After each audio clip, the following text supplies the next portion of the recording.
స్వతంత్ర సమరయోధులు మనకు అందించినటువంటి ఈ స్వతంత్రాన్ని నిలువున, ఈ స్వేచ్ఛని నిలువున,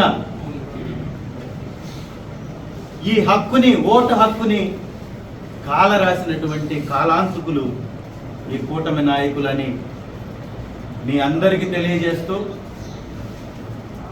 ఒంటిమిట్టలో అలాగే పులివెందల్లో నిజంగా మీకు సత్తా ఉంటే, దమ్ము ధైర్యం ఉంటే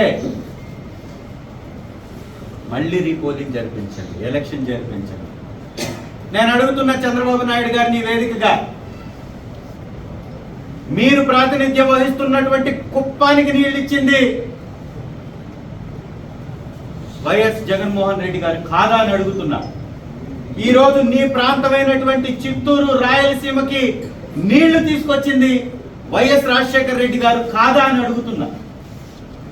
పోతిరెడ్డిపాడు హెడ్ రెగ్యులేటర్ ని పెంచి రోజుకు 4 టీఎంసీలు తీసుకొని వెళ్ళేటట్టు అక్కడ కాలువల యొక్క సామర్థ్యాన్ని పెంచింది శ్రీ జగన్మోహన్ రెడ్డి గారు, వైఎస్ రాజశేఖర రెడ్డి గారు కాదా అని అడుగుతున్నా. ఇవాళ రాయలసీమకి గుక్కెడు నీళ్లు తాగుతున్నారు అంటే అది శ్రీ వైఎస్ జగన్మోహన్ రెడ్డి గారు, శ్రీ వైఎస్ రాజశేఖర రెడ్డి గారు పుణ్యం కాదా అని అడుగుతున్నా. మరి అలాంటి ప్రాంతంలో నీకు 6,000 మెజారిటీ వస్తుందా? మాకొచ్చే ఓట్లు 600.